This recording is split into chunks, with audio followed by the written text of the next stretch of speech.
In November 1974, Ronald DeFeo Jr. shocked the world by brutally murdering his entire family in their home in Amityville, New York. The case took a supernatural turn when, in December 1975, the Lutz family moved into the same house and reported terrifying paranormal activity.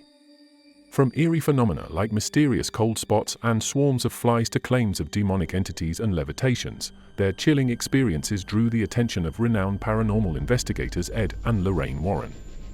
The haunting, combined with the grisly murders, has made 112 Ocean Avenue a focal point of both true crime and supernatural lore. Welcome to The Last Dance Macabre. If you're fascinated by true crime and the paranormal, you're in the right place. Make sure to like, subscribe, and share this video so you never miss an in-depth look into the world of true crime and supernatural mysteries. Today, we're delving into one of the most infamous true crime and paranormal cases in history, the Amityville Murders and Hauntings. This story has fascinated and terrified people for decades, blending brutal real-life events with chilling supernatural claims. Let's unravel the mystery of 112 Ocean Avenue. Our story begins on the night of November 13, 1974, in the quiet suburban town of Amityville, New York. Ronald DeFeo Jr., aged 23, committed an unspeakable act of violence against his own family. Using a .35 caliber Marlin 336C lever-action rifle, DeFeo shot his parents, Ronald Sr. and Louise DeFeo, along with his four siblings, Dawn, 18, Allison, 13, Mark, 12, and John Matthew, 9, while they slept. The brutality of the DeFeo family murders left the community in shock and horror. Each family member was found in their beds, face down, with no signs of a struggle. The sequence of events leading to the discovery was equally harrowing. On the morning after the murders, Ronald DeFeo Jr. ran into Henry's bar, near his home, screaming that his family had been shot. Friends from the bar followed DeFeo back to the house and discovered the grisly scene. The police were called. He came, he opened the door, and he was screaming, "Come on, help me, somebody shot my mother and father." And everyone ran out of the bar, and that was it. They all took off. No, I had to stay, I was tending bar. They all jumped in his car and took off. DeFeo was taken to the local police station for his protection after he suggested that the murders were a mob hit. Under intense questioning, DeFeo's story began to unravel. Initially, he claimed that a mob hitman named Louis Fellini was responsible. However, inconsistencies in his account led investigators to press harder. Eventually, DeFeo confessed to the murders, saying, "Once I started, I just couldn't stop. It went so fast." He claimed he heard voices urging him to kill his family. During the trial, DeFeo's defense attorney, William Weber, tried to establish an insanity plea, suggesting that DeFeo was driven by demonic voices. However, the prosecution argued that DeFeo was aware of his actions and their consequences. He was found guilty on 6 counts of second-degree murder and sentenced to 25 years to life in prison. The investigation into the DeFeo murders raised many questions.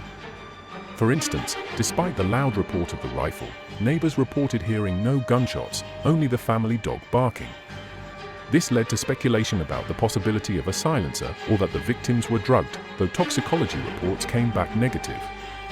I think they were just very sweet, very religious people, very family-minded people. And that's about all I could say. Very good, very generous, just tight. Very close with their children.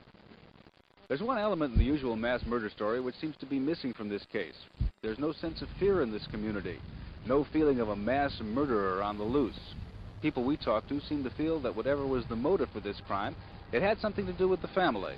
It's not something that's going to return to bother anyone else. In December 1975, just over a year after the murders, George and Kathy Lutz, along with their 3 children, moved into the house at 112 Ocean Avenue. The Lutz family purchased the house at a significantly reduced price of $80,000 due to its gruesome history. The family was aware of the house's past, but decided to proceed with the purchase, believing they could create a new beginning.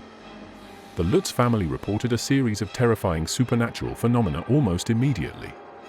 George Lutz, who described himself as a skeptic prior to the events, claimed he would wake up at exactly 3:15 a.m. every night, the approximate time the DeFeo murders were committed. The family experienced swarms of flies in the winter, strange odors, and cold spots that would suddenly appear in rooms. One of the most disturbing incidents involved their daughter Missy, who described an imaginary friend named Jody, a demonic pig-like creature with glowing red eyes. George and Kathy also reported that they saw eyes peering into the house from outside.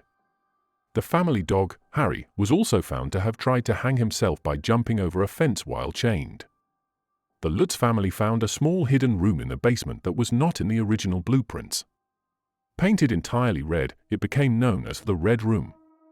This room, according to the Lutzes, emanated a sense of dread and was believed to be the epicenter of the paranormal activity. The experiences culminated in physical harm, with Kathy reporting levitation and George claiming to see his wife transform into an old woman. After just 28 days, the family fled the house, leaving all their possessions behind, seeking refuge at Kathy's mother's home. The haunting at 112 Ocean Avenue caught the attention of renowned paranormal investigators Ed and Lorraine Warren. The Warrens, known for their work on other high-profile cases like the Enfield poltergeist and the Annabelle doll, declared the Amityville house to be plagued by a demonic presence. During their investigation, Lorraine, a clairvoyant, felt an overwhelming sense of evil. Ed Warren, using various equipment, documented numerous anomalies. One of the most famous pieces of evidence was a photograph taken with an infrared camera that appeared to show a ghostly boy peering out from one of the bedrooms. This image has been widely debated and analyzed, adding to the lore of the haunted house. The Warrens' findings contributed significantly to the house's reputation as one of the most haunted locations in America. They believed that the violent history of the DeFeo murders had attracted a powerful and malevolent force to the house. Their reports detailed how they performed a blessing on the house, but the entity was so strong that it resisted their efforts. But you know, Amityville Horror goes way back before the Lutz family, who moved in there and bought the house later, and fled 28 days later. It goes back 6 months before the DeFeos were murdered. Mr. DeFeo went up to Montreal, Canada. He went to a shrine where many miracles had occurred. A lot of people don't know this. He went to that shrine and he brought back from there a priest, an exorcist, who said masses in the house. Why? If this was a hoax that was created by the Lutz family, why 6 months before this man was murdered and his family was an exorcist in that house? While the priest was saying a mass and performed the exorcism rituals, candles were blowing out, doors were opening and closing. There were footsteps all around the house. Ronald DeFeo, who was the murderer of his family, fled the house. He didn't stay there. He did not want to stay there while the priest was in that house. What caused him to leave? Obsession? Possession? Who can say? The terrifying experiences of the Lutz family and the subsequent investigations by the Warrens were immortalized in Jay Anson's 1977 book, The Amityville Horror. The book's success led to the 1979 film adaptation, which became a classic in the horror genre. Starring James Brolin and Margot Kidder, the film amplified the story's reach and impact, embedding it into popular culture. The story of the Amityville Horror has inspired numerous sequels, remakes, documentaries, and TV shows. Each retelling has added new layers to the legend, ensuring that the tale of 112 Ocean Avenue remains etched in popular culture. The house itself has become a symbol of haunted houses and supernatural phenomena worldwide. The media frenzy surrounding the Amityville Horror has been a double-edged sword for the town of Amityville. While it brought fame and economic benefits through tourism, it also attracted unwanted attention and curiosity seekers, disrupting the peace of the quiet suburban neighborhood. The intense media scrutiny turned 112 Ocean Avenue into a tourist attraction, with curious visitors flocking to see the Amityville Horror House. The Cromedies who bought the house have packed up and left, driven away by an onslaught of tourists and pranksters who still continue to come and gawk, not fooled by the now changed address out in front.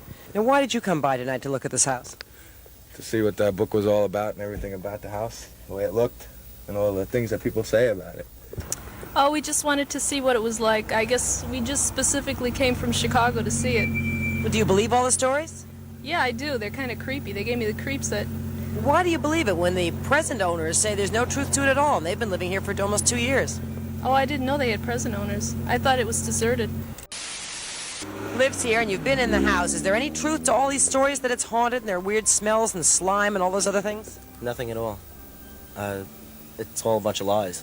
Well, how do you feel about all these tourists coming by and the movie opening and all of this? What do you think of that? Well, I live right down the road and it's a pain in the neck because you can't even get down the block. For some locals, the notoriety has been an economic boom, but for others, it has overshadowed the true character and history of their community. The house itself has undergone changes over the years, including a change of address to deter tourists. Despite the controversies, the Amityville Horror remains a compelling blend of true crime and supernatural lore. It continues to captivate audiences, raise questions, and spark debates about the nature of evil and the existence of the supernatural. The story has been a source of both fear and fascination, prompting countless investigations and analyses. Thank you for joining us on this journey through the chilling events of the Amityville Murders and Hauntings. Whether you believe in the supernatural or not, the story of 112 Ocean Avenue is a haunting reminder of the thin line between reality and the unknown. Don't forget to like, comment, and subscribe for more true crime and paranormal investigations with The Last Dance Macabre. Share this video with fellow enthusiasts and stay tuned for our next exploration into the eerie and the extraordinary. Until next time, if you can sleep,